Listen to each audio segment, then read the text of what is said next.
Olá, muito obrigado por vir a mais esta sessão da série Contos Brasileiros da Casa da Crítica. Hoje nós vamos fazer uma reflexão sobre o tema da política sem escrúpulos, ilustrada pelo conto Más Notícias do Luiz Vilela. A questão política sem escrúpulos. Vamos começar um pouco considerando o que são escrúpulos. Os escrúpulos estão para a nossa alma, estão para a nossa vida moral, para a nossa vida psíquica, para a nossa vida social, afetiva, interior, espiritual, etc. Como estão os anticorpos para o nosso corpo. O anticorpo, ele tem uma função de repelir doenças, corrupções propriamente orgânicas. Se os anticorpos estão fortes, densos, este corpo tem uma certa imunidade a corrupções propriamente orgânicas, doenças orgânicas. O escrúpulo é o paralelo do anticorpo para a nossa alma, como eu estava dizendo. Ele é serão os escrúpulos que nos fazem os escrúpulos estando densos, nós temos a conscienciosidade. Escrúpulo e conscienciosidade. É isso que nos dá o agir moral. Eu estou agindo corretamente? Eu não estou? Isso é certo? Isso não é certo? Os convites corruptivos que eu tenho estão fazendo efeito sobre mim? Devo repelir? Devo manter uma postura de vigilância da própria consciência? Como um anticorpo mantém uma vigilância contra uma doença externa. Isso é escrúpulo. Então é um tipo de questionamento sistemático para a própria consciência sobre se eu estou fazendo certo ou não. Uma vida sem escrúpulos tem tudo para cair numa vida imoral. De amoral a imoral mesmo, tá? Porque há uma tendência a no mínimo, a um utilitarismo. Se nós não mantivermos uma tensão de escrúpulos e, portanto, de conscienciosidade contínua e permanente, no mínimo nós nos tornamos utilitaristas, tá? Porque a ação vai sendo levada, tá? Pelos níveis minimamente mais basais aí dos convites. Então, a política sem escrúpulo, uma política sem nenhuma ocupação, se ela tem que ter um fim ético, se ela tem que ser correta, se as pessoas estão agindo corretamente em todos os instantes, em todos os movimentos da ação, igual um anticorpo no nosso organismo. A questão é que o anticorpo está lá, biológico e fisiologicamente funcionando. Tá? E o escrúpulo nós precisamos dar uma impulsão volitiva nele. E a política pode ser sem escrúpulos? Normalmente, no sentido não normal, mas comumente, ela é sem escrúpulos. Tá? É um pouco da discussão que a gente vai fazer, exatamente, aliás, a discussão que a gente vai fazer hoje. Nós vamos ver uma ilustração de uma dinâmica política, de uma vida política sem nenhum escrúpulo. Tá? E, enfim, infelizmente, essa é a realidade. Tá? Via de regra comum, a política não tem escrúpulos. As pessoas vão jogando o jogo político por jogar. O poder pelo poder. Tá? Tem aquela frase importante do Nietzsche, que no âmbito político, o outro ou é inimigo ou é instrumento. É um pouco do que a gente vai tratar aqui hoje, o outro. O outro. Política, num certo sentido, é dar cabo do problema do outro. Posso usar o outro ameaça a minha possibilidade de jogar com os outros, inclusive. Vou usar esses, não, mas que eu use esses antes que esse outro use esses mesmos. Tá? Isso é poder, gente. Tá? Então essa é a nossa discussão aqui hoje. Luiz Vilela, Ituiutaba 1942. Nosso autor é um autor vivo. É a segunda vez na nossa série que nós nos ocupamos de um autor, nós fazemos uma ilustração com um conto em que o autor ainda está, cujo autor está vivo. Nós analisamos 2 contos da Lígia Fagundes Telles enquanto ela ainda estava viva. Faleceu recentemente. Luiz Vilela está vivo, é de Ituiutaba. Eu inclusive tentei o contato com ele, tá? Não consegui. Falei com a editora das obras dele, consegui 2 pesquisadores sobre a obra literária do Luiz Vilela, que é rica. Para um circuito mais especializado da literatura, Luiz Vilela é conhecido e é uma estrela crescente. Para o grande público não é uma pessoa conhecida, mas tem uma produção muito, muito rica. Muito em breve nós vamos trazer mais conteúdos dele. Uma escrita gostosa, leve, no sentido flui bem, escreve muito bem. É uma pessoa aí que vai a âmago de coisas, tá, com certa leveza, apesar de serem densos os assuntos com que ele mexe. Do que eu levantei das pessoas que o conhecem, o pessoal da editora dos livros deles, os pesquisadores sobre ele é uma pessoa muito reservada, tá? Muito, muito reservada. Aliás, Rodrigo está aqui, né? Bem-vindo, Rodrigo. Rodrigo é um dos pesquisadores sobre o Luiz Vilela, inclusive quiser nos contar alguma coisa aqui, fica muito à vontade, tá? E, enfim, o próprio Rodrigo me deu uma indicação de seletas de novos contos do Luiz Vilela para ser examinados, chamando uma atenção do tema narcísico, tá? Que é uma das ocupações do Luiz Vilela. Soube que é uma pessoa bastante reservada, que inclusive não mexe com a internet, então ficava o convite para o próprio autor estar aqui conosco. Tá? Voltaremos ao Luiz Vilela em breve na Casa da Crítica. Vamos começar com a nossa ilustração do tema.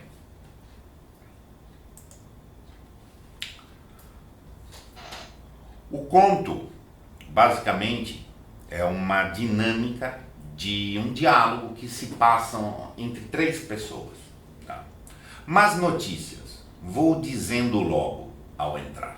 Alguém entrou falando que portava más notícias que dão o nome, inclusive, ao conto. Tá? Não brinca não, ele diz. Às vésperas do comício da vitória, então a gente já vê que, enfim, está num ambiente intenso, está tendo uma eleição, estão esperando já aquela coisa, vai ter o comício da vitória, mas alguém está portando umas notícias, uma condição adversativa. Pois se não agirmos rápido, eu digo, se não agirmos rápido, o comício da vitória vai se transformar em comício da derrota. Olha lá, o ápice da adversidade. Puxo uma cadeira e sento-me. O que aconteceu? Ele pergunta. Tem um ele. Acendo um cigarro, eu tinha me prometido não fumar mais nenhum aquele dia. Mas o cara tá tenso, precisa até fumar. O que aconteceu, porra? É aquela questão do linguajar totalmente coloquial, nos colocando numa dinâmica concreta ali, como se a gente testemunhasse concretamente aquele diálogo ali. O que aconteceu? Bom, eu digo, aconteceu o seguinte, o caminhão tombou. Puta merda. Pois é. Eu sabia, ele comenta, eu sabia que aquele vagabundo ainda ia me aprontar alguma. Foi agora, no começo da noite, eu conto. O caminhão estava voltando para a cidade. Quantos? Ele pergunta. Quantos o quê? Quantos mortos, porra? Não é isso que você me quer dizer? É isso, eu digo. Pegando o cinzeiro na mesa. Essa passagem do cinzeiro, gente, é diretamente como um lenitivo, como algo para acalmar, mostrando que está ele mesmo meio trêmulo, meio etc. Infelizmente é isso. Mas, felizmente, acrescento. Morto mesmo houve um só. Um só? É, um morto e 3 feridos. Um deles com ferimentos graves. Então tinha um caminhão, acidente, pessoas estão tensas, tá nervoso, rola aquela coisa de ansiedade e tal, etc. Da vitória, e aí sempre tem aquela questão da reta final antes da vitória, gente. Vai ter o comício da vitória, fica todo mundo tenso. Política é tensa, gente. Política é coisa muito tensa. Nós já estamos vendo que está acontecendo um clima de eleição, tá? Uma reta final eleitoral. Tá? Então são 2 mortos. 2 mortos por quê? Eu pergunto. Claro, ele diz, nesse azar, já está naquela coisa, sabe, uma coisa do exagero defensivo, alguém está se defendendo. A primeira reação defensiva é hiperbólica, assim, então, enfim, o outro já vai morrer, sabe aquela coisa, perdeu tudo, é aquela coisa bem tensional. Tá? Não, eu digo, é um morto só. O outro, segundo eu soube, não corre nenhum risco de vida. Ele fica olhando fixo para a mesa. Outra forma de amenizar uma tensão. Um fuma e o outro fica olhando fixo. Tá? Estamos fodidos. Então, caiu. Como é que se chama? A barraca caiu, a maloca caiu. Né? Essa está sendo essa tensão deles lá. Não sei, eu digo. Um ainda tenta amenizar um pouco. O ele polariza, o outro conta e tenta ir amenizando, fazendo uma gestão meio afetiva, tal, aquela coisa. Claro que estamos. Acho que ainda tivemos muita sorte, observo. Poderia ter morrido muito mais gente. Por que não morreu? Ou então, assim, o cara já tá manifestamente numa agressividade, tá numa muito grande, tá numa tensão agressiva, defensiva, tá? Por que não morreu? Ou então haver mais feridos, foram só 3, e o caminhão estava cheio, foi muita sorte. O cara traz uma má notícia, mas tenta amenizar um pouco, diminuir um pouco a questão.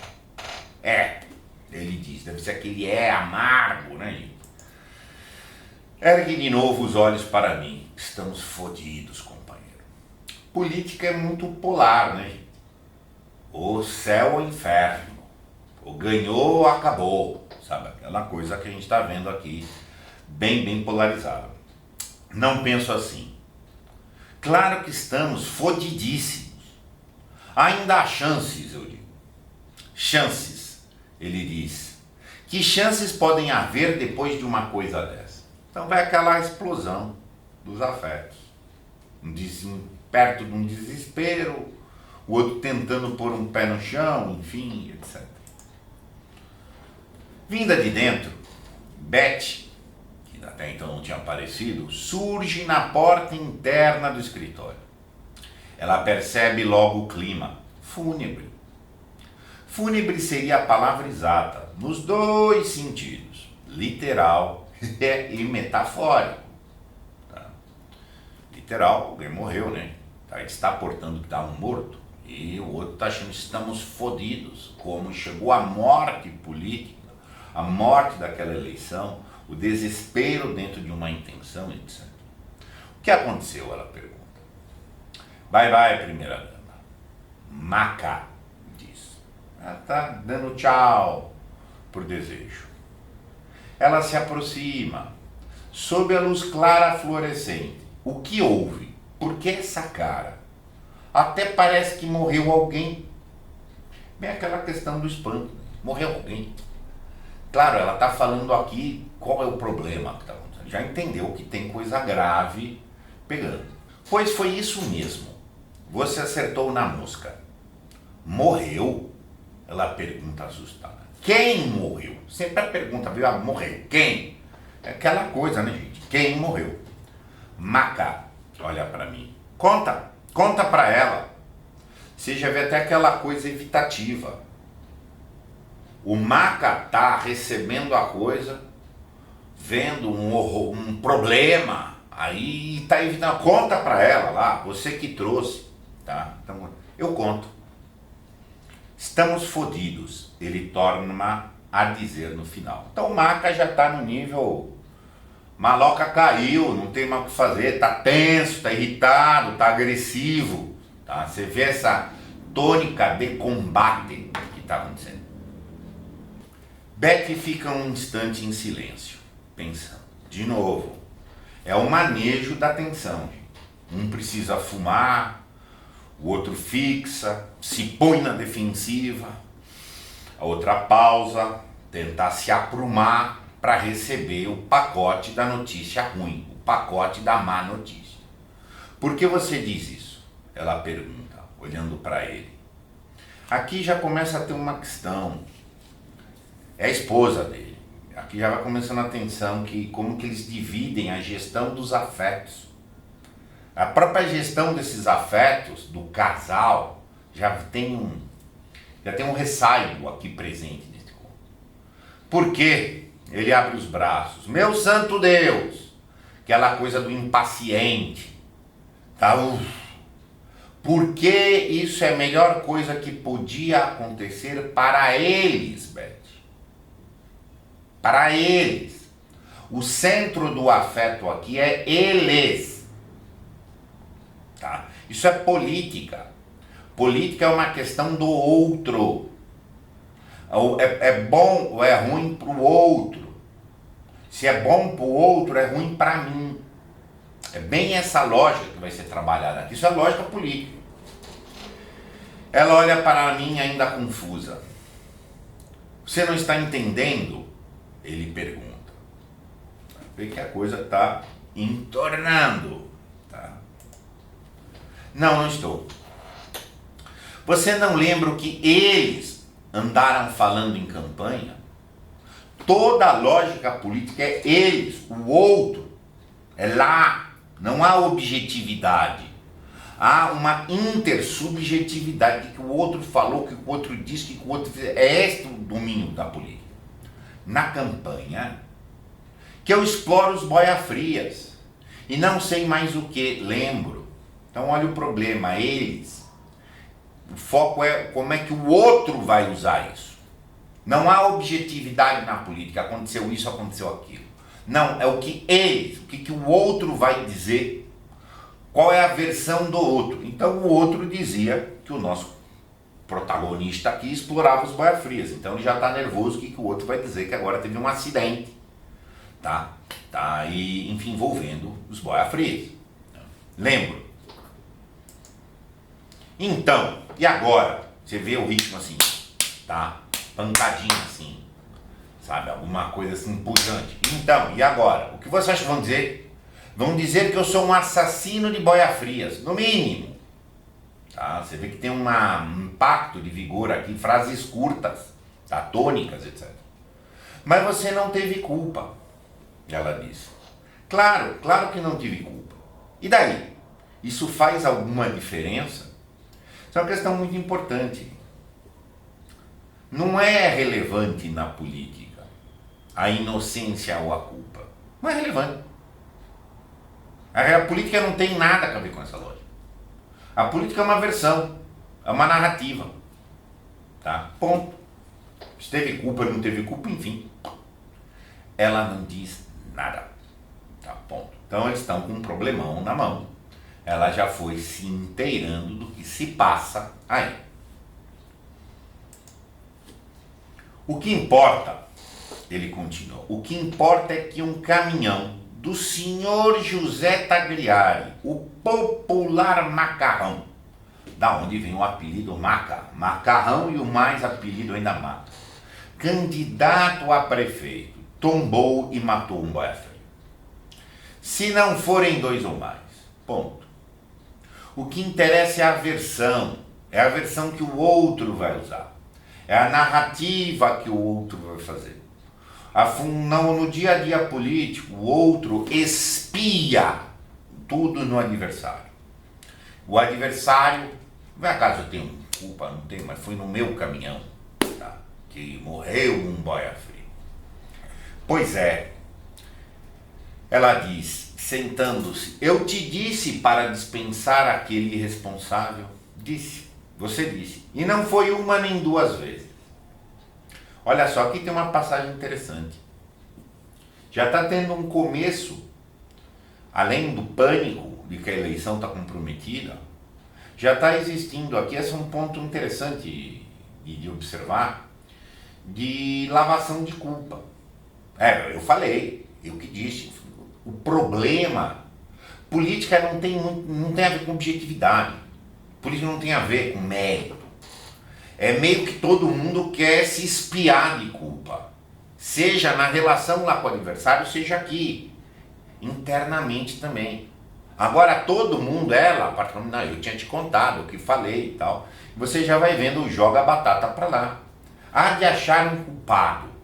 Isso é uma excelente definição que pode ser usada para atividade política. É o jeito de achar um culpado. Ponto. É isso aí mesmo. Tá? E não foi uma nem duas vezes. Ela vai ser enfática que devia ter um motorista lá que já falaram que era meio barbeirão. Não, foram 3. Foram muitas vezes. Você vai vendo aquele diálogo, joga, gangorra, o diálogo gangorra, eu digo, o outro diz, enfim. Por que você não me escutou? E eu ia adivinhar, se você tivesse me escutado.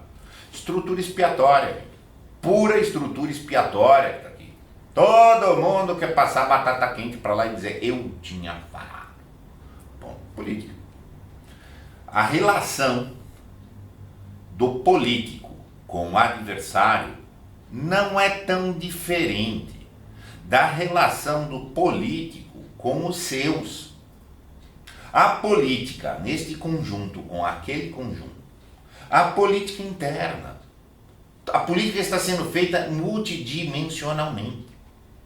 Daí o que se diz, tem fogo do inimigo, tem fogo amigo, é tudo. Esta é uma relação propriamente política, tá? Em todos os níveis. Agora é tarde, Beth. Agora é tarde. Agora já estamos fodidos. O cara já jogou a toalha, a coisa, como é que vai fazer e tal. Foco é só a eleição. Aqui vai mostrando um processo de dessensibilização. O único tema, o único foco de atenção é ganhar ou perder. Tem mais outra ocupação. Não tem mais entender detalhes, nuances, não. Vai ganhar ou perder. Se tornarmos alguma providência, não. Eu digo num tom firme, enquanto apago pela metade o cigarro no cinzeiro. Olha a passagem bem construída de um autor amadurecido. Ele dá um dado, ele dá uma dinâmica psíquica com uma referência do movimento que está acontecendo ali, do gesto, o cigarro. O cara veio trazer a notícia, foi fumar. Agora já está meio fumado, ele apagou. Agora ele está mais resoluto, ele está mais firme para aconselhar. Ao próprio processo de um chegou meio desesperado, desesperou o outro, que é um macarrão, tomou um ar, agora vamos resolver. É um processo aqui de uma elaboração da ação. Tá? Eles já estão sabendo, Marca me pergunta. Eles, olha, eles, isso é política, gente. Eles, o inimigo, o adversário, aquela coisa assim. O pessoal de lá, de lá, nós e eles. Isso é a lógica do dia a dia da política. Todos políticos, todos, de qualquer grau, de qualquer ordem, de qualquer orientação, isso é política. Com certeza. Com certeza. O adversário já sabe do problema. Claro, é óbvio. Alguém deve ter ido voando contar para eles. Uma hora dessas o João Turco deve estar entoando preces de agradecimento a Alá. A tragédia de um é a alegria do outro.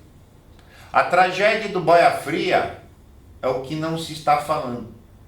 Fala-se da tragédia do Maca. E então devem estar já vangloriando o João Turco, que é manifestamente aqui o oponente político. É o rival na disputa que está acontecendo. Tá? E, enfim, o Boia Fria ninguém nem sabe o nome. Não vem ao caso do nome. Não. Só existe versão. Política não trabalha com realidade.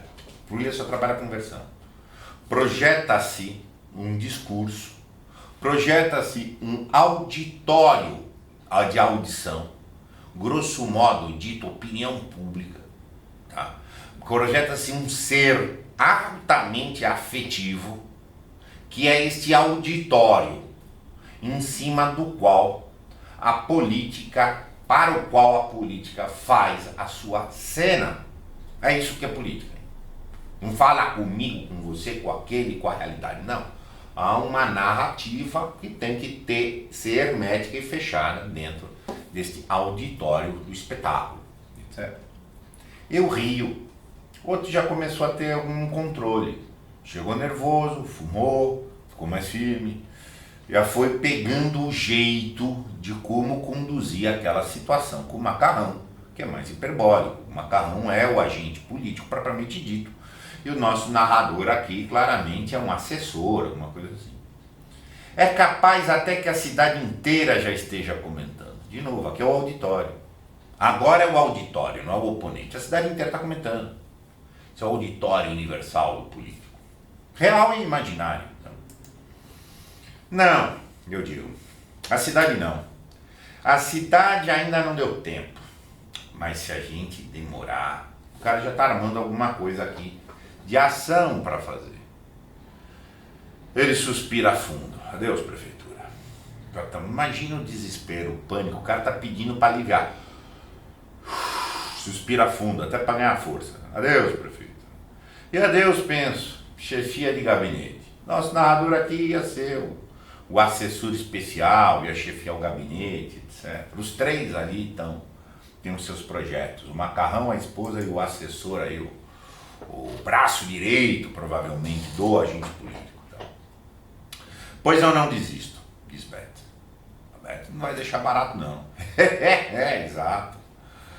Cerrando o punho, novamente uma referência a um dado informativo, interlocutivo, acompanhado de um gesto fisiológico, cerrando o punho. Vai pra briga, mulher. Ela não se deu por vencida nesse sentido. E como que acordando do choque da notícia? Eu não desisto. Depois de tudo que a gente fez, depois de ter chegado ao ponto a que a gente chegou, claro, eu digo apoiando-a, aí vai vendo aquela questão que já ficou claro, que tem que haver um ajuste, uma articulação já espontânea, tácita, mais efetiva, entre o nosso narrador e a Beth para encorajar o macarrão. Então, apoiando-se reciprocamente. E o meu vestido da posse? Será que eu passei o mês inteiro escolhendo um modelo para nada? Olha a ocupação dela. Ela não está afim de deixar barato. Ela já tinha um vestido da posse. E o trabalho de ter escolhido? Vai levar? Não. Vai vendo o jogo. Começou um afeto exonerativo lá atrás. Eu tinha avisado, não sei o quê. E eu vou ficar sem o discurso? Essa frustração, não. Maca ri. Maca já começou a ficar estável. Toma um choque, hiperboliza, fala que fudeu, pois vai vendo o próprio movimento do afeto da esposa e já vai tomando um pé no chão para, puxado pela esposa, reagir. E a bolsa de couro de crocodilo que eu pedi a Lulu trazer de Miami para mim, hein? E a bolsa? E a bolsa de couro de crocodilo? Olha, cada qual tem suas coisas. Um quer ser prefeito, a outra quer ser a lady. Você está entendendo? E assim, a vaidade de cada um é de cada um, né? Cada um entra na vaidade como pode, com o que tem, né? Tá? E os 3 maços de cigarro que eu fumei por dia durante a campanha, hein? E os 3 maços de cigarro que eu fumei por dia acabando com a minha saúde. Enfim, já tá lá o nosso narrador tomando pitaco no diálogo. E aí, eu também fumei, ó. Eu pus minha saúde aqui ao ponto de fumar 3 maços de cigarro. Ou seja, quanto de rolo que eu já não resolvi, quanto nervoso que eu já não passei por essa campanha, e agora vamos perder? Não vamos entrar numa de derrotismo. Então. Não, meu filho. Olha lá, a Beth de novo. Elizabeth é nome de rainha. Elizabeth é nome de primeira dama. Tá? O brilho, a vaidade. A mulher tinha vestido, tinha bolsa de couro de crocodilo, tem nomes. A vaidade, orgulho, soberba, jactância, poder. Estamos falando de poder, gente. Poder é isso. A política sem escrúpulo é o poder pelo poder. É o vício político clássico. É a coisa por ela mesma. não tem transitividade, a não ser manter o poder. Por quê? Para manter o poder. Mas então, por que precisa do poder? Eu preciso do poder, senão o outro pega. Tudo bem, mas por que você que tem que pegar? Não, porque o outro pega. Mas por que é problema o outro pegar? Porque daí eu que não peguei. E a coisa se fecha. O poder pelo poder é vaidade. Só isso. Tá? Então, ponto. É disso que a gente está falando aqui. Ainda há chances. Eu torno a dizer. Nem tudo está perdido. Então, revertendo o clima de derrotismo. Claro que não, diz Beth. Perdido está para o coitado que morreu. Pois para ele aqui não está mesmo, Maca diz. Olha que forte isso aqui. Como não? Ele perdeu a vida. Quem perdeu a vida não perdeu nada, porque não sabe que perdeu. Aqui já começa a saliência tão forte do utilitarismo político. A vida ou a morte na política é estar ou não estar no poder. Morrer, no sentido orgânico, não interessa. A morte é não estar no poder. Se não há o poder é porque eu morri. E aí eu entendo que morri. Quem quiser pegar esse viés aqui, de ver a morte como a perda do poder, e a perda do poder, por sua vez, como uma percepção de que eu perdi e, portanto, outro ganhou, estude a história, gente, do Napoleão. Napoleão Bonaparte. Ele conta muito esse mecanismo, como que é o ver a morte, tá? E o poder. Ver a vida no poder e a morte de estar fora do poder. Então eu percebi, eu tenho a dor de ter perdido. Isso é pior do que a morte para o agente político. A estrutura psíquica do agente político é outra, completamente outra. Tá? A vida orgânica não vem ao caso. Só vem, a vida é aquilo ali, ganhar ou perder a eleição. Num certo sentido, ela tem a mesma estrutura do jogo, ganhar ou perder. É viver ou morrer, nesse sentido que a gente está dizendo aqui. Claro que a própria vida no poder é uma vida morta, nesse sentido que a gente está denunciando. Agora ele diz, se eu perder essa prefeitura, vou ficar o resto da vida lembrando disso, ainda que eu viva há 400 anos. Eu não sei se o autor, inclusive aqui, se o Rodrigo quiser dar um pitaco aqui, eu não sei se o autor leu ou não as histórias de Napoleão, mas esse é o argumento de Napoleão. O problema de perder e sobreviver à perda é que você lembra que perdeu. E este lembrar de perder é o eles. Porque toda a lógica dele é eu estou com dor de ter perdido. Portanto, eu morri. E o outro, que é quem ganhou, ele que vive. É a minha morte que nutre aquela vida do outro, do oponente, do rival, do guerreiro, etc. Napoleão trabalha exatamente esse tipo de reflexão. Tá? Quem tem interesse na dinâmica política tem que ler Napoleão Bonaparte, as biografias dele, as histórias, etc. sobre ele. Pois não perca.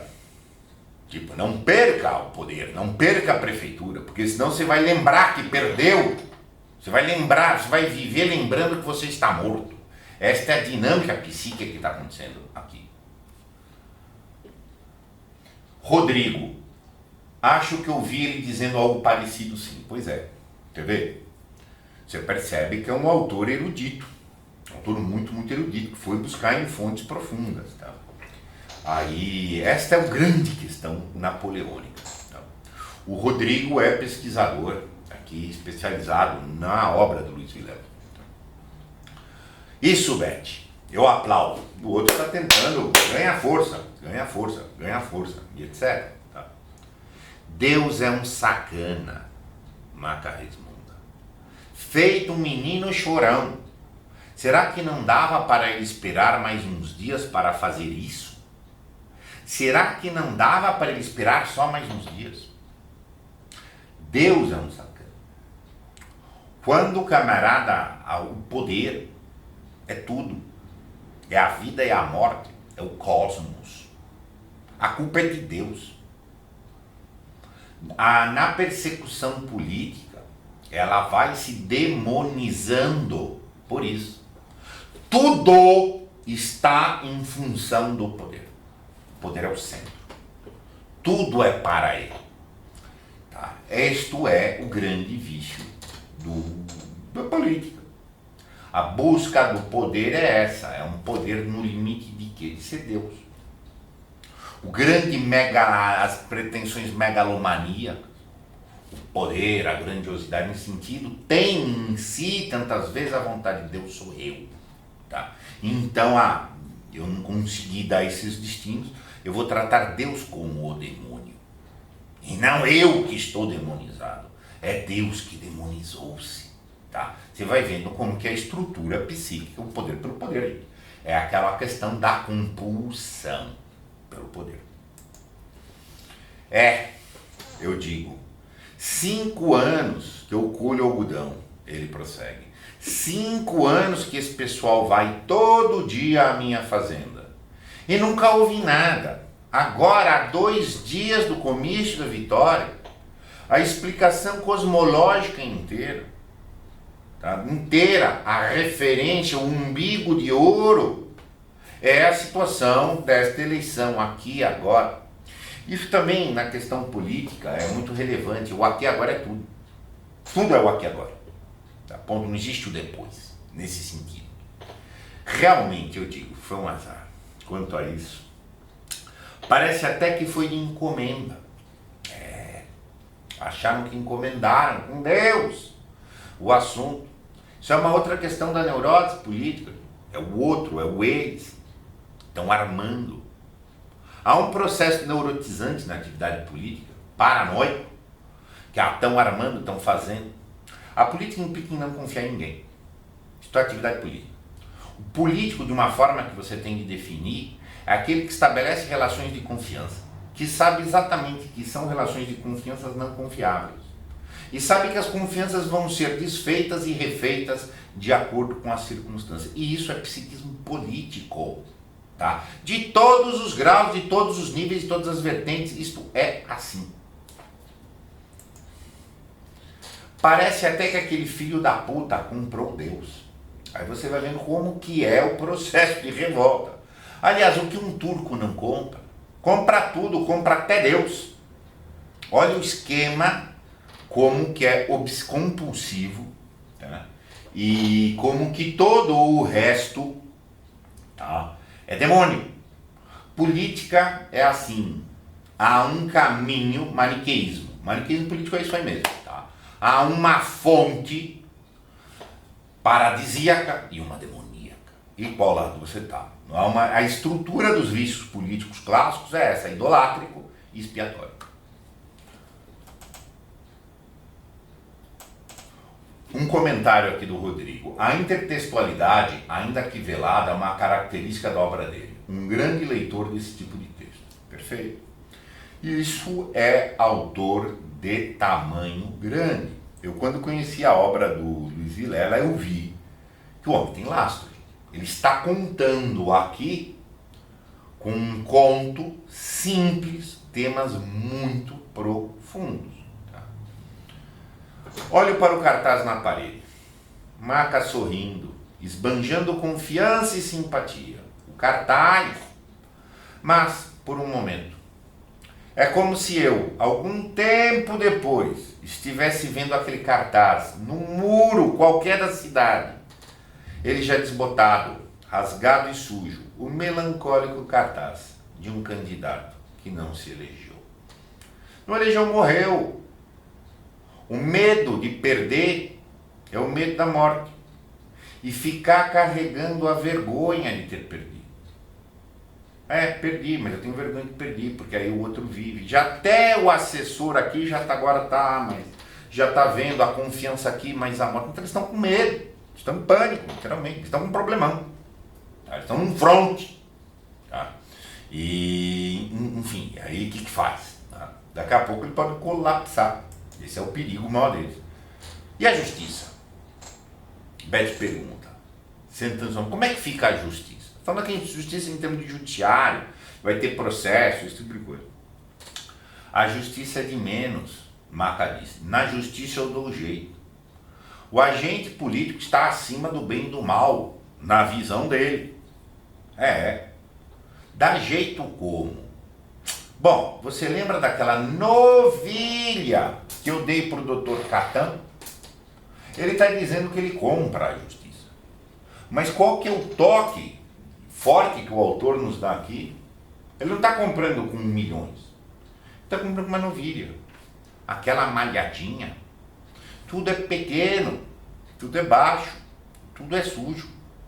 Esta atividade de uma política inescrupulosa, num poder pelo poder, é sujo. Mas a sujeira, inclusive envolvendo aqui no judiciário, tá, é com uma novilha. É pequeno. Ele está diminuindo a justiça em todos os níveis, não só porque ela é corrupta, mas ela é corrupta por bagatelinha. E há uma esbanjadora aqui num sentido, há uma prepotência. Uma malhadinha, uma novilha ia resolver o problema de que uma pessoa morreu. Pois bem, chegou a hora dessa novilha me dar uma cria. Dar uma cria, Maca se volta para mim. Ou essa novilha me dá uma cria, entende? O cara tá voltando a ficar nervoso. Ele diz, apontando o dedo, como se a coisa fosse comigo. Há um deslocamento da agressividade. Tudo é agressivo. Entre os próprios agentes da mesma agremiação, da mesma campanha, estão brigando, gente. Poder pelo poder é isso, é tudo contra todos. Ou essa novilha me dá uma cria, ou o Dr. Catan nunca mais vai ver uma novilha minha. Ele fala sobre o Catan, mas há uma transferência dessa agressividade em cima do assessor também. Você resolve, ele está dizendo aqui. Você resolve. Deve ser problema do assessor ir lá articular o Dr. Catan. É problema de assessor articular a base. Nesse sentido, dá um jeito lá. Entenda? É assim, eu te responsabilizo também. As responsabilidades vão sendo transferidas aí, etc. De novo para a Beth. E muito menos o tourinho preto, que ele me cantou aquele dia e eu fiz que não entendi. Ou seja, o Catão já me alhou ali. Uma novilha e queria um tourinho preto. Ou será que ele pensa que eu não entendi mesmo? Pois eu entendi muito bem. Então eles já sabem que o Catão é gulosinho. Ele ganhou um novilhinho, mas ele queria um tourinho. Mas aí já foi feito um acordo tácito. O cara também quer beliscar eu aqui, mas o touro não. Se o Dr. Catão não me quebrar esse galho, repetitivo, você vê a tensão, o cara tá exasperado, tá? Eu juro, ele nunca mais vai ver nem mesmo uma bosta seca das minhas vacas. Poder. Quem entra na rota do poder é agressão, é destruição, e porque é assim, é um eu posso, eu vou, eu quebro, eu não sei o que, etc. Tá? Isto é a lógica própria do realpolitik. Mas às vezes não depende só dele, Beth observa, tentando por uma ponderação ali. Claro, diz Maca, claro que não depende só dele. Mas os outros é mais fácil ainda. Os outros? O Souza, o Aderbal, o Ninzinho. Então já tinha um esquema, de certa forma, deve ser provavelmente juízes, magistrados, promotores, delegados, sei lá. O pessoal aí do aparato judiciário. Tá? Você acha que eles daí interrompem? O Souza, por exemplo, eu dou uma leitoa para ele. O Natal vem aí. Quem resiste a uma leitoazinha nessa época? Ou seja, o Catão era o mais caro, que tinha que levar uma novilha e estava de olho num touro que não ia levar. Agora os outros, uma leitoa. Aqui tem uma dimensão de mostrar um aspecto prepotente, corrupto e de miserabilidade. Justiça compra com merda, desculpa, assim, com qualquer coisa lá, é bagatelinha, você tá entendendo? Isso não vem ao caso, justiça não é uma ocupação, tá? Não é uma justiça no sentido do mérito das coisas, não vem ao caso, você não tinha culpa, não vem ao caso, mas o aparato judiciário, mas também nada vem ao caso, dentro das dimensões das intenções do jogo político. Política se funda em si, para si, por si. Nós rimos. Rir da ineficácia judiciária. Já o Aderbal, o Aderbal posso dar um peru, dá aquele manco de Isabete, ou seja, joga qualquer coisa lá pros caras. Para o Aderbal aquele peru manco já está bom demais. Política, gente. Cada um tem um preço. Tá, o preço de um é uma novilha e o outro é um peru manco. Agora o Nenzinho, coitado, o Nenzinho é tão humilde. Eu acho que com o Nenzinho um franguinho resolve. Ou então uma linguiça. Vai vendo a coisa. Às vezes até mesmo um saco de laranja da ilha. Ele tem um problema nos rins, ele só chupa a laranja da ilha. É uma forma que já caiu até numa conotação debochada aqui. Já virou uma questão, não é mais objetiva, é deboche. Entendeu? E é um deboche, mas é uma afirmação da arrogância, o poder, eu posso, eu vou, eu resolvo, tá, etc. De um cara que acabava de dizer que não tinha mal o que fazer, agora está se reerguendo para o jogo político. Esse é o animal político. Morre, pois nasce como um fênix. Novamente, dá para ver aqui um paralelo com Napoleão. Rimos de novo. Maca balança devagar a cabeça. Não é à toa que eu vinha cevando essa gente. Parece até que eu estava adivinhando que alguma coisa iria acontecer. Sim, o político está construindo a base de contatos dele, o esquema, também chamado o aparelho dele.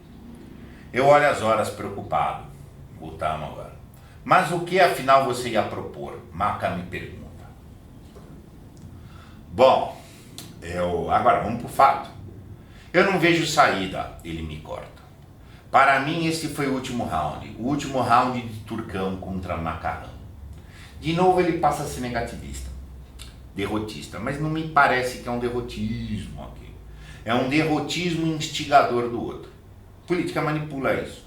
Uma hora eu estou desesperado, você me estimula para eu subir, agora eu subi, o que você ia propor, mas agora eu faço a adversidade. Tensional. A política trabalha com essas trocas de estímulos, agora é você, agora é eu, enfim. Isso é tensão política mesmo. No minha forma de ler aqui, o cara já está querendo ir para cima e agora está dramatizando, até para empenhar o assessor, que é o nosso narrador. Olha, mais um comentário importantíssimo aqui do Rodrigo. O deboche, a sátira, o desprezo pela coisa pública está em todo conto. Sim, sem dúvida. Tudo uma grande deboche. Não se você ir lá. Espera um instantinho. Então ele fala assim, para mim esse foi o último round de Turcão contra Macarrão.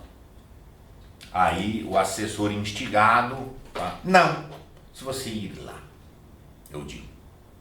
Ir lá onde?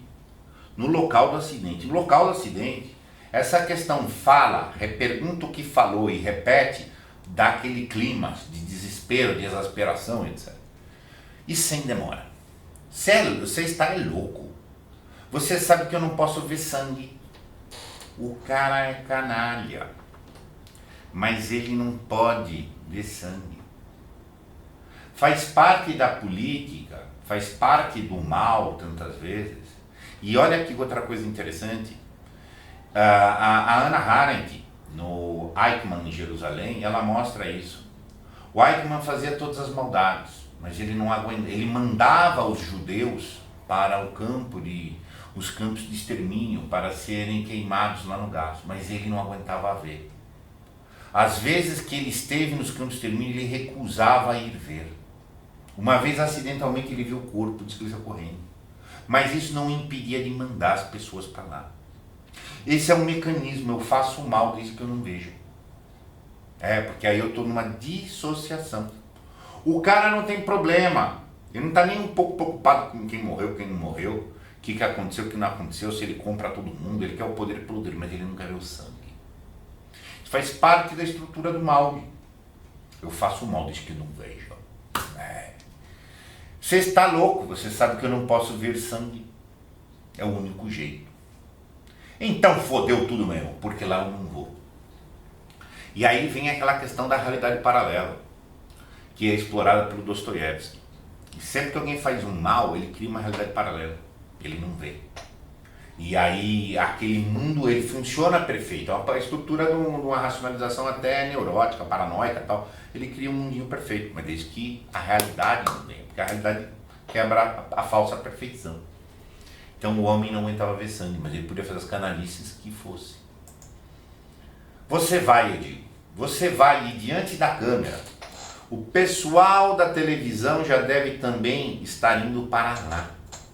Diante da câmera você promete uma ajuda às vítimas, promete custear as despesas de funeral do morto. O assessor mostrando, vai lá, joga para a sociedade do espetáculo, promete rios e fundos. Despesas de funeral. Você acha tudo fácil, né? Você sabe quanto está ficando um funeral hoje, sabe? Não. Você sabe quanto está custando um caixão? Pô, não vou gastar. Não há um problema com quem morreu. Não, cara.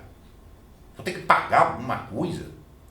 Tudo é para mim, tudo é para minha utilidade, tudo é para o meu proveito. Esse é o lado mesquinho do poder. Todos estão aqui para me servir. Eu vou ajudar alguém. O que é isso? Está custando um funeral? Não sei, para ser sincero, não estou interessado em saber isso. Você sabe o preço do funeral. Eu bem que gostaria de ajudar esse infeliz. Desqualifico o cara. Outro processo dissociativo eu queria ajudar, mas você sabe que eu não posso mais gastar no tostão. Mas eu queria. Olha a outra estrutura de divisão da personalidade. Eu queria, mas você sabe que eu não posso. O negócio é do deboche, né? É o deboche. Você tá entendendo? Quem falou em gastar? Eu disse para você prometer. Ou seja, promete só, meu cara. Porque o domínio da promessa é só uma questão de prometer. A política, como realpolitik, é só promessa. Isso aí mesmo, não é para fazer nada, é só para prometer. A política é a falsa esperança, é outra definição que você pode ter. O dia que você tiver esperança na política, você está numa tanga. Isso é um tema caro de dizer, porque há milhões põem esperança na política. Não interessa, gente, se é para cá, a Druá ou a Gauche. Põe esperança na política, hein? Nossa senhora, você está numa tanga fundamental. E depois? Depois, ora marca, você sabe que o tempo dá jeito em tudo. O negócio é agora. Nós temos que pensar em agora, agir com rapidez, antes que o pessoal do João o faça. O resto depois a gente vê. Grande questão política. Vamos fazer antes que o outro faça. Isso é o maior argumento político. A política orbita inteira sobre a referência que o outro vai fazer, que o outro não vai fazer. Eu ataco antes que o outro ataque. Eu acanalho antes que o outro acanalhe. Eu isso antes que o outro isso. Eu bajulo, eu compro, eu faço. Eu tenho que comprar todo mundo. Por quê? Porque senão o outro compra. Eu tenho que destruir todos eles. Por quê? Porque senão é o outro. Então, assim, o outro justifica tudo. Na política, o outro justifica tudo. Tá? É isso mesmo, diz Beth. O Tim está certo. Descobrimos o nome do nosso narrador. A gente tem que agir agora. E com rapidez. Eu repito. Então, armário, vamos agir. O cara foi lá embaixo, subiu um pouco, ficou com medo de sangue. Vai, não vai. E agora vai gastar? Não vou gastar não. Mas tudo bem, é só dizer que vai prometer. Enfim, agora vamos agir. Nós enfrentamos tantas paradas, querido. Agora, no finalzinho, às vésperas do comício da vitória, agora é que nós vamos desistir. Vamos morrer na praia. A frase evocativa, a retórica. Nasce das fênix, meu caro. Vamos ser um guerreiro e batalhar. Você vai lá, eu digo. Você vai lá e faz um discurso do tipo, com a voz embargada pela emoção. Demagogia. Pratica a demagogia que funciona. Pratica a demagogia que vai funcionar. Eu já disse que não posso ver sangue, rapaz. Aí, de novo, ele está aderindo, mas está pondo freio, que não é freio de verdade, é um freio que estimula. Eu te dou um pouco, rapaz, eu também te desqualifico um pouco, até para instigar no interlocutor uma certa agressividade da reação. Tá? Isso é política, motivando. Então. Pois então não olhe, vai pondo o problema, eu vou achando uma soluçãozinha, esse é o jogo. Tá? Não olhe, como que eu não vou olhar? O cara está lá, ao lado, A televisão filmando e eu não olho. O que eles vão dizer depois? O importante é o que eles vão dizer depois. Vão dizer que eu não me dignei nem a olhar para o morto. Eles vão dizer isso. O que o outro vai fazer depende de tudo que eu vou fazer a partir do que eu conjecturo que eu vou fazer. Política é isso. Pois então, olhe, eu digo, já meio impaciente. Olhe e faça um belo discurso. Transforme o limão numa limonada. Converta em sorte o azar. Aqui a gente vai entrando na outra questão importante da política, do relativismo político. Converta em sorte o azar. Faça da tragédia a tua coisa boa. Fale sobre o sofrimento dos que lutam para sobreviver. Fale dos que pagam com a própria vida para sobreviver. Ou melhor, e aí ele vai falando, ou seja, demagogia, explore a dor. Alguém morreu, fala e, primeiro, faz uma promessa que você não cumpre. Agora hiperboliza as dores, faz uma evocação altiva de outras vítimas, de outros heróis, de não sei o quê, cria um senso épico. Isso tudo é uma instigação de uma agressividade baixa. Essa agressividade está no jogo político entre esse grupo e o outro. Está acontecendo dentro desse grupo mesmo, essa instigação de agressividades recíprocas. Leva essa agressividade para o público. A bravata, como se diz tantas vezes. Faz a bravata. Uma falsa compaixão, uma falsa indignação, tudo etc. E é isso, o auditório da política é isso aí. É um ser, um auditório, o eleitor, o público geral, é um ser emocional que compra essas coisas, entendeu? E que bom, isso vai virar bom. Vai virar bom que teve o problema. Faça esse problema ser bem, vir para o bem. Bom, ele diz, a cara já se animando de súbito. O cara tá vendo a exploração do espetáculo. Eu posso também levar no médico. Médico é estranho. Médico pra quê? Se os filhos já foram socorridos. Médico pra mim, porra, olha lá. O cara precisa do médico. Nós estamos indo um fraco. Ele é forte politicamente, mas ele é fraco intimamente. Eu abano a cabeça. O que ele diz? E se eu tiver um troço lá, já pensou? Ele precisa de apoio. Você não vai ter nada, diz Beth. A Beth também sabe levar o jeitinho ao marido. Você tem que fazer um discurso, eu insisto. O discurso, a demagogia. É isso que você tem que fazer. Faça um discurso emocionado, um discurso empolgante. O discurso convence, persuade, quero dizer. Como? Como eu digo, sem concluir, pegando um outro cigarro. Mas não, chega, não vou fumar, vou me ficar fodendo por nada. Já está mostrando, também vou meio desistindo. Bom, Maca diz quem sabe ser. É um trejeito entre eles. Eu ajudo, recolho um pouco, o outro recolhe, ajuda, aceita e tal. Esse trejeito está acontecendo entre eles ali. Ele se vê, levanta e se impertiga. Vê o que você acha. Vamos lá. Eu digo, entusiasmando, dando motivação, com o cara tá borrando de medo de ver o corpo. Meus caros amigos, ele começa, nesta escura e trágica noite de setembro, com o coração esmagado pela dor. Olha a entrada demagógica, hiperbólica do discurso. Não, eu interrompo. Esmagado não dá. Por quê? Aí o assessor está pondo um limite. Esmagado não dá não. Por quê? Primeiro, porque é muito exagerado. E segundo, porque é como o cara morreu.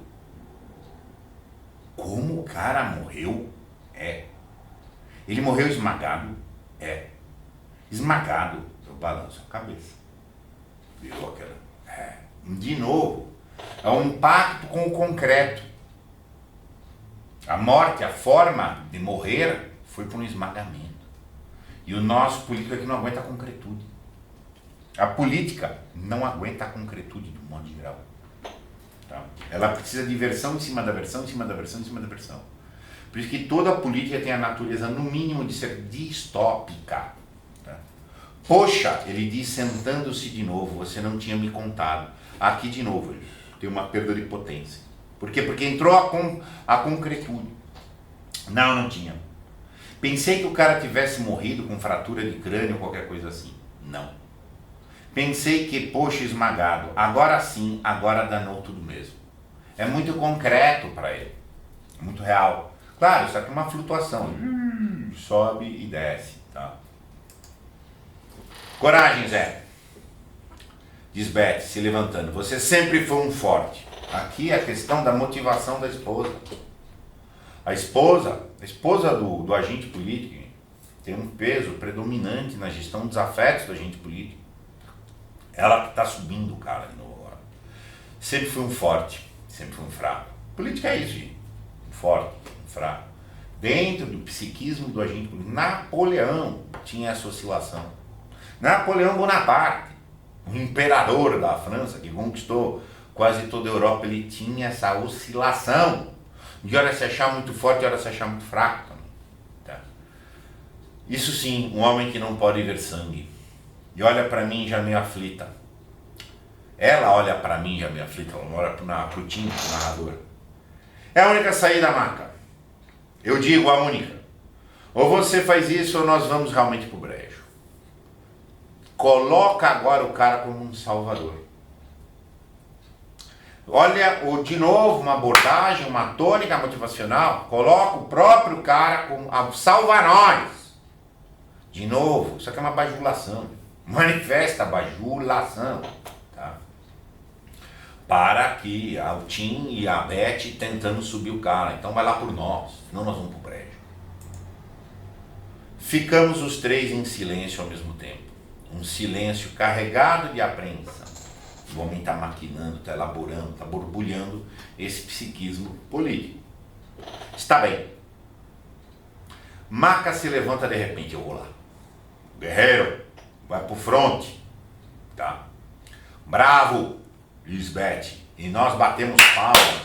Pronto, pois o cara vai lá, faz o discurso salvífico dessa situação. Bravata, gente. Pombas, ninguém vai me tirar a porra dessa prefeitura. Vou lá, virei guerreiro de novo. A fera vai lá pegar a presa. Isso, muito menos um morto. E aqui entra a grande finale. Não é um morto que vai, não. Não é essa morte que me preocupa. E aqui está a grande finale. Tá a grande finale. Ao contrário, eu digo, o morto é que vai te levar à prefeitura. Isto. É a tragédia que vai te catapultar. É o uso da tragédia. É a capitalização deste infortúnio de alguém, de alguma família, que você vai explorar. Isso mesmo. Se é assim, meu caro, ele me abraça fortemente. Se é assim, que Deus e Nossa Senhora me perdoem, mas eu só posso dizer vivo ou morto. Olha a oscilação. Em todos os lados ele joga demoniacamente. Enquanto tinha um impacto de que morreu e que isso o prejudicava, é Deus que tinha sacaneado. Agora que ele vê uma perspectiva para que seja o morto, a exploração da situação do morto, o caminho de vitória dele, vamos celebrar o morto. Redenções ao morto. Tá? Viva! Eu digo, eu pego outro cigarro. Ah, mas esse, eu acendo com prazer. A grande finale. É a grande finale. É a morte que está sendo capitalizada. Era uma morte que podia ser um perigo, então pior do mundo, porque a morte era um obstáculo para um caminho rumo a uma eleição. Agora, se é a morte que vai me dar o espaço para eu ter um discurso, uma narrativa de oportunidade, que alegria. Nós vivemos isso, gente. Tempo de Covid. Mundialmente isso aconteceu. A exploração de todos os lados políticos sobre a morte convidados. De um jeito ou do outro, gente. Isso é política. Tá? Enfim, isto é política. O poder pelo poder e sem escrúpulos. Conto muito bem escrito, você percebe a riqueza da literatura. A literatura de gente grande é isso, gente. Escrever um conto simples ao seu modo, mas com tanta profundidade, com intertextualidade. Está aqui. Reflexões de Napoleão, considerações de Hannah Arendt. Tá? Você tem elementos diversos do psiquismo aqui dentro. Você tem uma cepa de conteúdos gigantes, reflexivos dentro disso aqui. Tá? Dentro desse conto que nos mostra numa ilustração tirada de um recorte, de um cotidiano, toda uma universalidade, tá? De um grande fenômeno do poder. Isso é literatura, existe para isso, para nos pôr na realidade. Enfim, comentários aqui. É tudo isso que sempre pensei dos políticos. O povo é só manobra, eles querem o poder a qualquer preço. Político, o vício da política é o poder pelo poder. Bom, isso é um vício clássico político, já mapeado pelos gregos, por Maquiavel, por todos os teóricos políticos, poder pelo poder. É a fisiologia da sobrevivência política. Eu tenho que comer ou ser comido. Nessa expressão basal, isso todos os números, só que isso não é um debate, não é uma discussão, a Casa da Crítica não se envolve nisso, não é uma discussão partidária, é uma discussão política, no seu sentido de que a natureza da política, metapartidariamente, toda política é isso aqui, toda política viciada é isso aqui. Ah, existe alguma política virtuosa? Até tem, igual existe oásis dentro do Saara, gente. Existe oásis no Saara. Mas o oásis está aqui, o Saara está assim. E isso não tem a ver, não tem uma ingenuidade, da direita, da esquerda, não, isso é política. Falando de política em todos os tempos. Tanto que você pode pegar aqui as referências napoleônicas, pode ler o segundo política como Aristóteles, Platão, Maquiavel. É isso que é política. É o poder por poder. O outro, o auditório, a vida do espetáculo, e etc. Qual é a proposta, gente? Vou falar um reminder aqui, um merchan. A série Contos Brasileiros quer mostrar que nós temos contistas de tamanho agigantado, uma mina de diamante para ilustrar reflexões muito profundas, tá? Então todo mês não é uma série de literatura meramente, é uma série que a gente faz uma reflexão sobre um assunto, no caso a política sem escrúpulo, tá? E, enfim, ilustrada no conto. A política sem escrúpulo também é chamada de política fisiológica. Então, o corpo que está vivo só para viver. Nesse sentido basal, ele sobrevive.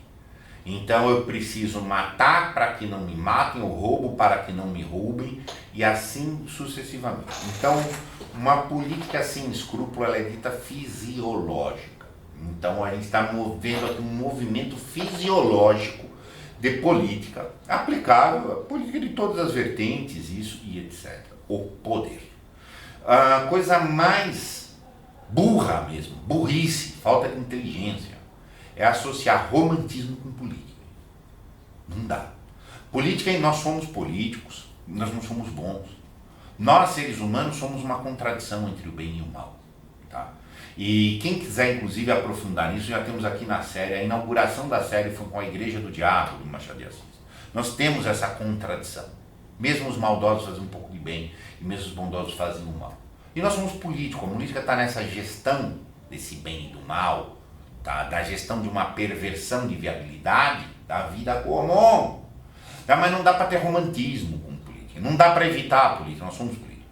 Mas agora, se ter romantismo político é uma coisa criticável até no domínio infanto-juvenil, ainda que isso seja tão comum. Uma pergunta: como existir saudavelmente nesse universo político partidário? Sou avessa a tudo isso.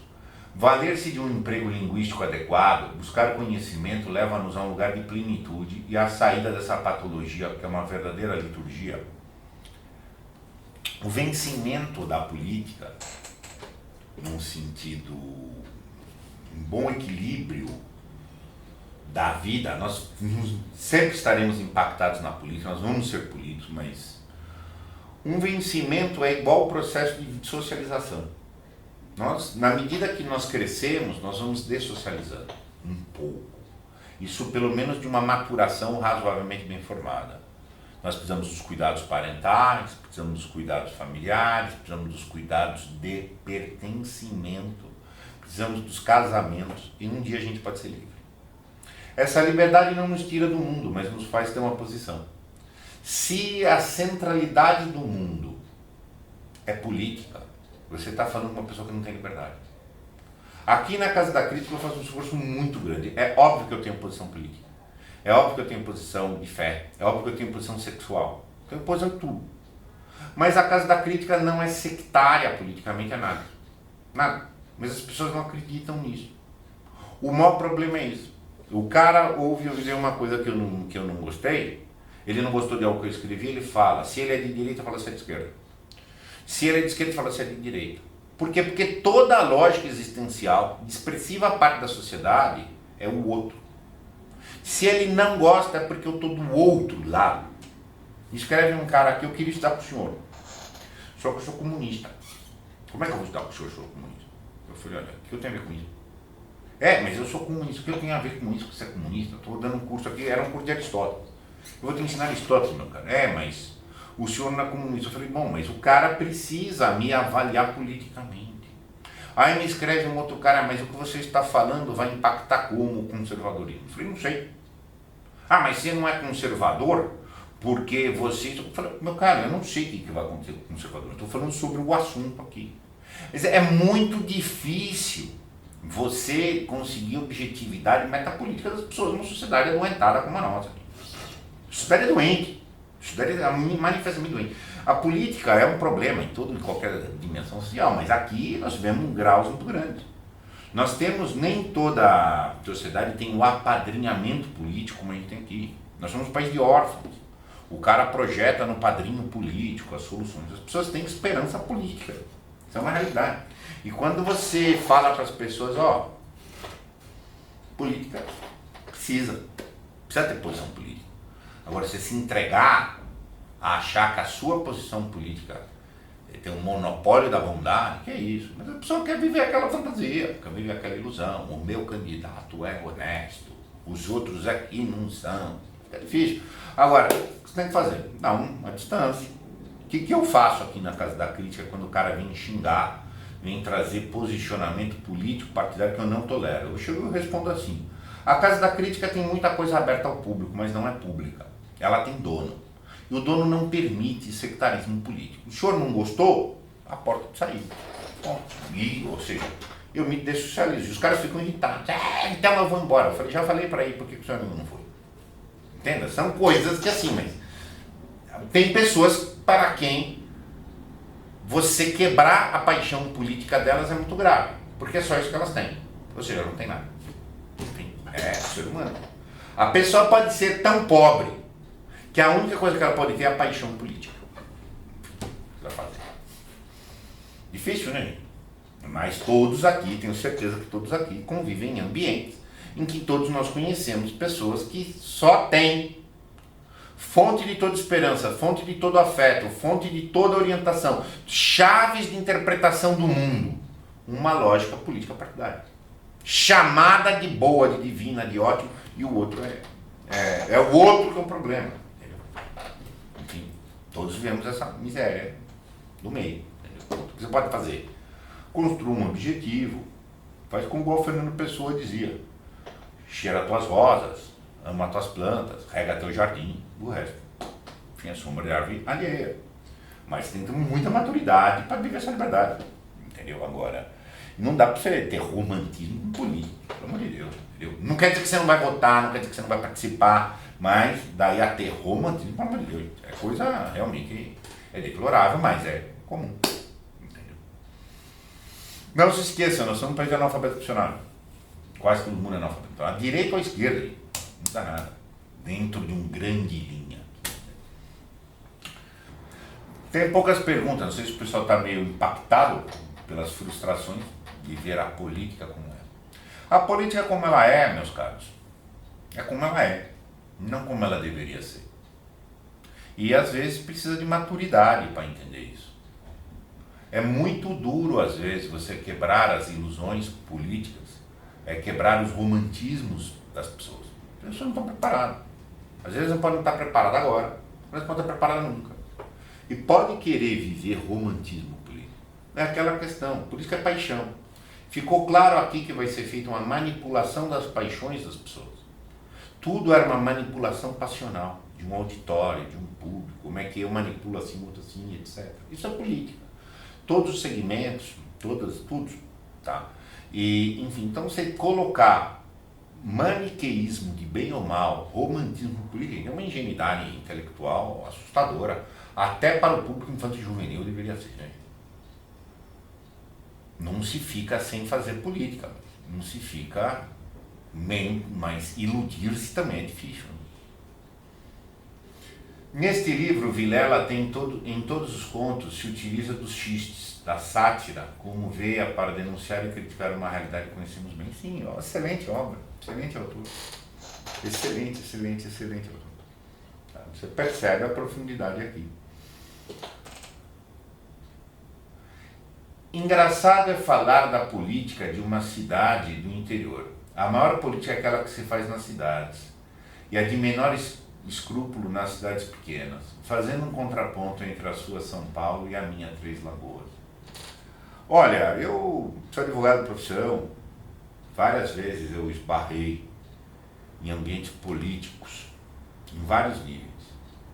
Prefeitura, o linguajar que se usa no nosso meio, nas coisas, é que a ralada é dura. Ralada é dura em ambiente de prefeitura. Resolver assunto em ambiente de prefeitura é um horror, gente. É um horror. Mas assim, a política é universal. Seguramente aqui o autor se valeu. Gente, leiam, se aprofundem sobre Napoleão, o esquema do poder em Napoleão. Leiam os comentários de Platão, de Aristóteles sobre a natureza da atividade política. É completamente coerente no sentido de denunciar, de mostrar a realidade como a realidade é. Este conto aqui passado numa prefeitura do interior, quando você pegar e ler a República de Platão, quando você lê Aristóteles, a política de Aristóteles, o fenômeno político é este. É o fenômeno político. Eu terminei a leitura muito recentemente, uma releitura inclusive, uma obra que eu indico a todo mundo, Eichmann, Jerusalém, sobre o esquema de como é a política dos nazistas, após nazistas, dentro de Israel, etc. A realidade é quem nós somos, sabe? Você entender o fenômeno político sem paixão, você entender a nossa psique, entender que nós temos maldade, nós, ser humano, temos perversão venenosa. Esse processo de dessensibilização, o político vai se dessensibilizando, por quê? Porque ele ficou sem escrúpulo. Aí até o que ele faz para manter a dessensibilização, no nosso caso aqui, ele não podia ver o morto. Porque se ele visse o morto, ele poderia se sensibilizar de novo. Se ele se sensibiliza de novo, quebra o jogo de manipulação autocolocada para ele. Sabe quem também trabalhou muito bem? Exatamente essa dinâmica aqui, Dostoiévski. Você pega o Demônios de Dostoiévski, ele mostra toda essa lógica da proximidade entre a ação política e uma ação demoníaca. E como é inevitável que ele vai ter que enfrentar esse tipo de assunto. Então, não dá para romantizar a política, não. Então você pega aqui um autor com esse conto, você pegar um grande romance de Dostoiévski como Os Demônios, também mostra isso. Agora, ficar convivendo com discussão ideológica, com discussão maniqueísta, pelo amor de Deus. O caso da crítica está acima disso. Tá? A gente realmente tem que ter mais maturidade existencial, intelectual, etc. Muito obrigado e até a próxima oportunidade.